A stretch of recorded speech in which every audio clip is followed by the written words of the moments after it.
भारत सरकार की शासन व्यवस्था के कितने अंग हैं? 3। उन तीनों के नाम बताइए। विधायिका, कार्यपालिका, न्यायपालिका। Very good. विधायिका का काम क्या होता है? कानून बनाना। और कार्यपालिका का काम क्या होता है? कानून लागू करवाना। और न्यायपालिका का काम क्या होता है? जो कानून का पालन नहीं करते उनको सजा देना। Very good. अब भारत के जो शासन अंग का पहला हिस्सा विधायिका है, ये जो विधायिका है ये सरकार में कैसे काम करती है? ये केंद्र और राज्य में काम करती है। Very good. केंद्र में जब ये काम करती है तो केंद्र के कितने भाग होते हैं विधायिका में? 3। नाम बताइए। संसद, लोकसभा, राज्यसभा। Very good. और राज्य में कितने भाग होते हैं? 4। नाम बताइए। विधानमंडल, विधान परिषद, विधानसभा, 3 होते हैं। Very good. ओके। कार्यपालिका की अगर बात करते हैं तो कार्यपालिका केंद्र में काम करती है, तो सबसे पहले इसका प्रमुख कौन होता है कार्यपालिका का? राष्ट्रपति। ओके। उसके बाद? उपराष्ट्रपति। उसके बाद? प्रधानमंत्री। उसके बाद? कैबिनेट। ओके। और राज्य में कार्यपालिका जो होती है उसमें प्रमुख कौन होता है? राज्यपाल। राज्यपाल के बाद? मुख्यमंत्री। उसके बाद? मंत्री परिषद। Very good. चलिए अब बताइए न्यायपालिका के बारे में कि हमारे देश की जो न्यायपालिका है उसका सबसे प्रमुख विभाग जो है उसका नाम क्या है? सर्वोच्च न्यायालय। सर्वोच्च न्यायालय के बाद? उच्च न्यायालय। उच्च न्यायालय के नीचे? जिला न्यायालय। जिला न्यायालय के नीचे? निचली, बहुत सारी निचली अदालतें। Very good.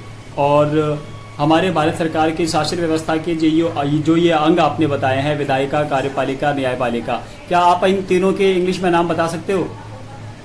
विधायिका का नाम होता है लेजिस्लेचर। Very good. कार्यपालिका एग्जीक्यूटिव। Very good. और न्यायपालिका जुडिशियरी। Very good. ओके। बताइए हमारी जो भारतीय संसद है इसके 3 प्रमुख भाग कौन कौन से हैं? लोकसभा, राष्ट्रपति और राज्यसभा। Very good. अगर लोकसभा की बात करें तो लोकसभा में अधिकतम सदस्य संख्या कितनी होनी चाहिए? 550। और वास्तविक कितनी हो सकती है? 543। Very good. अब ये जो 550 अधिकतम सदस्य संख्या है, ये सदस्य आते कहाँ से हैं? राज्यों से और केंद्र शासित प्रदेश से। तो राज्यों से कितने सदस्य आ सकते हैं 550 में? 530। और केंद्र से? 20। Very good. और अगर वास्तविक सदस्य संख्या 543 हो तो राज्यों से कितने सदस्य आने चाहिए? 524। और केंद्र शासित प्रदेश से? 19। अरे वाह। चलिए अब बताइए राज्यसभा के बारे में कि राज्यसभा की जो अधिकतम सदस्य संख्या है वो कितनी हो सकती है? 250। और वास्तविक कितनी होनी चाहिए? 245। अगर अधिकतम सदस्य संख्या 250 है तो ये सदस्य कहाँ से आएंगे? राज्यों से और केंद्र शासित प्रदेश से। नहीं, 12 मनोनीत होते हैं और 238 निर्वाचित होते हैं। अरे वाह, वेरी गुड। अब ये जो 238 जो निर्वाचित होते हैं, जो चुनावों से आते हैं, ये कहाँ से आते हैं? राज्यों से और यूनियन टेरिटरीज से। और राज्यों से कितने आते हैं? 230। और यूनियन टेरिटरीज से? 8। अच्छा। और ये जो 12 सदस्य आपने बताया कि मनोनीत होते हैं राज्यसभा में, इनको मनोनीत कौन करता है? राष्ट्रपति। अरे वाह, वेरी गुड। और अगर वास्तविक सदस्य संख्या देखा जाए तो कितनी हो सकती है राज्यसभा की? 245। अब इन 245 में मनोनीत होने वाले सदस्य कितने हो सकते हैं? 12। और निर्वाचित होने वाले? 233। Very good. तो बताइए कि निर्वाचित सदस्य जो आते हैं, वास्तविक सदस्य राज्यसभा में 233, ये 233 सदस्य कहाँ से आते हैं? राज्यों से और केंद्र शासित प्रदेश से। राज्यों से कितने आते हैं? 225। और केंद्र शासित प्रदेशों से? 8। Very good. अच्छा, अब ये बताइए हमारे राज्य की जो विधानमंडल है, इस विधानमंडल के कितने सदन होते हैं? 2। नाम क्या क्या है? एक सदनीय, द्विसदनीय।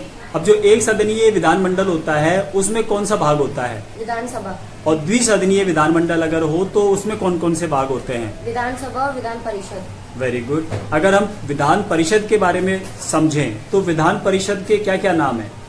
स्थायी सदन, उच्च सदन, द्वितीय सदन। और विधान परिषद में सदस्यों की संख्या कितनी होनी चाहिए? विधानसभा के सदस्यों का 1/3 भाग। और कम से कम कितने सदस्य हो सकते हैं? 40। कोई अपवाद है? हाँ, 3। कौन कौन से हैं? उत्तर प्रदेश, बिहार और तेलंगाना। उत्तर प्रदेश में कितने हैं अपवाद के रूप में? 99। बिहार में? 75। तेलंगाना में? 40। अरे वाह। चलिए बताइए कि हमारे देश के कितने राज्य ऐसे हैं जिनमें विधान परिषद है, विधानसभा नहीं है? Uttar Pradesh, Andhra Pradesh, Bihar, Karnataka, Telangana, Maharashtra, Bihar. Very good, well done. Bihar आपने 2 बार बोल दिया, लेकिन बहुत अच्छी बात है। लगभग 5 मिनट में आपने हमारे देश की शासन व्यवस्था को अच्छी तरह से समझा दिया है। एक बार अपना इंट्रोडक्शन देके बताइए अगर आपको अच्छे से प्रिपरेशन है तो इंग्लिश में। You are thank for asking me to introduce myself. My name is Muskan. I'm a student of 9th class. My favorite subject are English and Geography. My hobbies are reading books, meeting with friends, etc. My aim is to become a successful and independent girl. My strength, I never lose confidence in difficulties. I am too of learning and understanding. About my nature, live and let live is the best policy of my life. Thank you. Okay, Muskan, can you introduce your family, Yes, sir. please? You are cordially thankful for asking me to introduce my lovely family. My mother's name Mrs. Mamata Devi.